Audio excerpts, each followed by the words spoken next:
Hello everyone, welcome to online class. Through this video, I am going to discuss about some important questions. So let's start for question first. Question first, who discovered cell? Who discovered cell? The right answer is Robert Hooke. Now next question, study of cell structure. Study of cell structure. Study of cell structure is known as cell biology or cytology. Question number 2 का answer है cell biology और cytology. Okay, now question number 3, primitive cells which do not have distinguished membrane bound organelles. इसका answer होगा prokaryotic cells. The right answer is prokaryotic cells of question number 3. Now fourth one is suicidal bags of the cell. मतलब suicidal bags किस cell organelles को हम कहते हैं? इसको आप लोग पहले पढ़ चुके हो, lysosome. The right answer is lysosome. And question number 5, longest cell observed so far. Longest cell observed so far. Question number 5, the right answer is nerve cell. Nerve cell is the largest cells. Now question number 6, scientist who coined the term protoplasm. Scientist who coined the term protoplasm, that is Purkinje. Scientist Purkinje given term protoplasm. Now question number 7, site of protein synthesis in a cell. Site of protein synthesis in a cell. आपने जब cell organelles endoplasmic reticulum पढ़ रहे थे तो आपने वहाँ पे देखा होगा कि हम पढ़ रहे थे smooth endoplasmic reticulum and rough endoplasmic reticulum. तो यहाँ पे क्या होते थे? राइबोसोम्स पाए जाते हैं. तो site of protein synthesis in a cell is ribosomes. Now question number 8, the hereditary material of cell. The hereditary material of cells is known as DNA. Now ninth question, scientist who discovered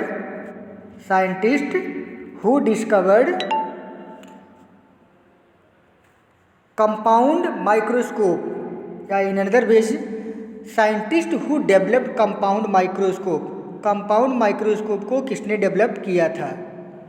इसका नाम है Anton van Leeuwenhoek. Anton van Leeuwenhoek. Now question number 10, the membrane of a vacuole. जो vacuole में membrane होती है उसको हम बोलते हैं tonoplast membrane. Clear? The right answer is tonoplast. Now second assignment question, fill in the blanks. Question number 1, the cell wall in the cells and not in dash cells. मतलब cell wall किस cell में पाया जाता है और किस में नहीं पाया जाता है. तो आपने पहले भी पढ़ा है कि जो सेल वॉल है ये प्लांट सेल में पाया जाता है और एनिमल सेल में नहीं पाया जाता है. तो हम फर्स्ट में फिलअप कर देंगे, फर्स्ट में करेंगे प्लांट सेल और सेकेंड में रखेंगे animal cell. Clear? Now question number second, fill in the blanks का, the cell wall is mostly made up of, मतलब सेल वॉल किसका बना होता है? The cell wall is made up of cellulose. तो सेकेंड का आंसर क्या होगा? Cellulose. Okay, now question number third, the DNA in prokaryotic cell, the DNA in prokaryotic cells in nuclear membrane and cell is called. Now question number third, the DNA in prokaryotic cell is not enclosed in a nuclear membrane and it is called nucleoid. The right answer is nucleoid. Now question number 4, question number 4, fill in the blanks. The cell's wall, the cell swell up when they are kept dash solution due to the process of. The cell swell up, cell कब swell up करता है और किस type के solution में हम रखते हैं और इस प्रोसेस को हम क्या कहते हैं? तो द राइट आंसर इसका होगा क्वेश्चन नंबर 4 का क्या होगा? The right answer is hypotonic solution. Hypotonic solution है। हाइपोटोनिक सोल्यूशन में जब हम किसी थिंग्स को रखते हैं तो क्या होता है? वो स्वेल अप कर जाता है। जब हम ऑस्मोसिस पढ़ रहे थे, ऑस्मोसिस और डिफ्यूजन में, तो वहाँ पे आपने hypotonic, isotonic and hypertonic study किया था। Now question number 5, the work done by Robert Hooke's was published in his book.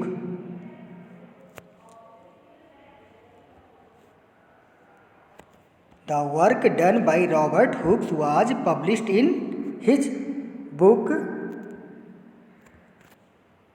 इसका आंसर क्या होगा? माइक्रोग्राफिया। इस बुक का क्या नाम था? Micrographia, MICROGRAPHIA। Now question number 6, the infolds present in the inner membrane of mitochondria. The infolds present in the membrane of mitochondria. हम लोग जब माइटोकॉन्ड्रिया को स्टडी कर रहे थे, mitochondria is double membrane like structure. इसका एक inner membrane and outer membrane था। तो इसमें से आपने पढ़ा था जो मेम्ब्रेन है उसको क्या बोलते हैं? क्रिस्टी। इनर मेम्ब्रेन को मैंने क्या बोला था? Cristae. Now question number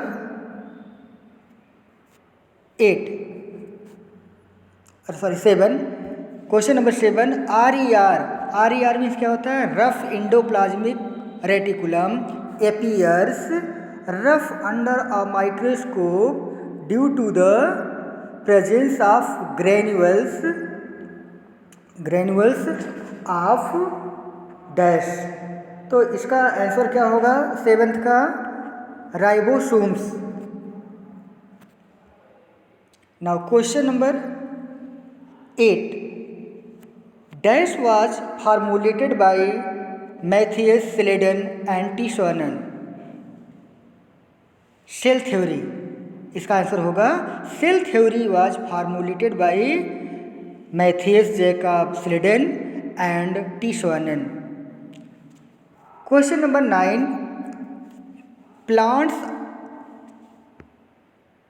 plastids are present in dash cells। तो हम लोग अभी जल्दी प्रीवियस वीडियो में देखा था कि plastids are present in plant cells and absent in animal cells।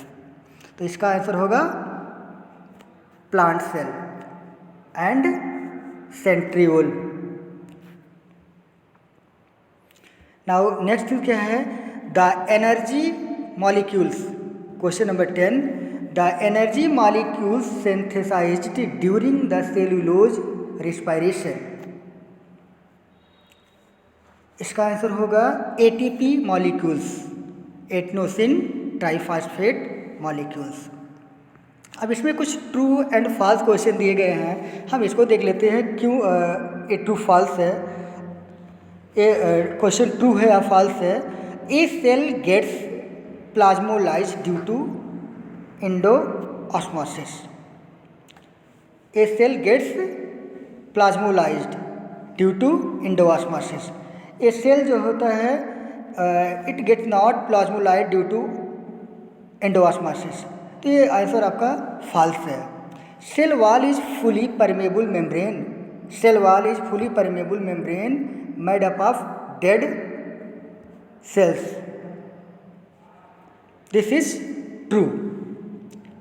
The chromosomes are enclosed in the nucleus in all types of cells. The chromosomes are enclosed in the nucleus. ये तो सही है, but in all types of cells ये wrong है, इसलिए chromosomes are enclose in the nucleus in all types of cells और wrong answer, मतलब false है। Now question number 4, amoeba take in nutrients through the formation of food vacuoles. अभी हम लोग इसके पहले वीडियो में देखा था, जब हम लोग वैक्यूल्स को स्टडी कर रहे थे तो वहाँ पे बताया गया था कि अमीबा के पास में कोई डाइजेस्टिव सिस्टम नहीं होता है। Amoeba engulf food through pseudopodia, ठीक है, सूडोपोडिया से फूड को इनगल्फ करके वैक्यूल्स में लगता है। वैक्यूल्स में ही टोटल प्रोसेस होता है, डाइजेशन एसिमिलेशन का प्रोसेस वहीं पे स्टार्ट होता है। तो ये क्वेश्चन नंबर 5 को ए है true, question number 4 true. Question number 5, membrane is not required between two substance for diffusion. 5, membrane is not required between two substance for diffusion. ये राइट आंसर है कि मेम्ब्रेन इज नो रिक्वायर्ड, यहाँ पे membrane की required नहीं होता है, ठीक है, for diffusion. Question number 6, cell is a tiny protoplasmic mass enclose in a membrane. This is also true, membrane cell is a tiny protoplasmic mass enclosed in a membrane. Now question number 7. Question number 7. Chloroplast are a kind of leucoplast in plant cell. Chloroplast are a kind of leucoplast. No, chloroplast और leucoplast दोनों differ हैं। जब हम लोग plastid को study करते रहे थे कि plastids are two type, chloroplast and leucoplast. Chloroplast में क्या होता है, क्लोरोफिल प्रेजेंट होता है, और क्लोरोप्लास्ट क्या होता है, एक कलरफुल होगा, और ल्यूकोप्लास्ट क्या होगा, एक कलरफुल नहीं होगा।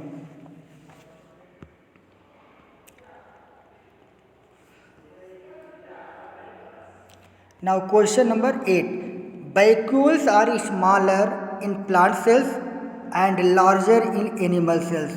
एक करेक्ट है कि वैक्यूल्स जो होता है स्मॉल सेल में लार्जर साइज में होता है और smaller size in animal cells होता है। Now question number 9, osmosis occur in having cells as well as dead cells. Osmosis occur in living cells as well as in dead cell. This is wrong. ऐसा नहीं होता है। Osmosis occur in living cells and dead cells also. Question number 10, ostrich eggs is the longest cell known. Ostrich cell is the longest cell known. This is also false. I hope you all understand all these questions. You will learn all these questions. Definitely I will ask all these questions in next classes.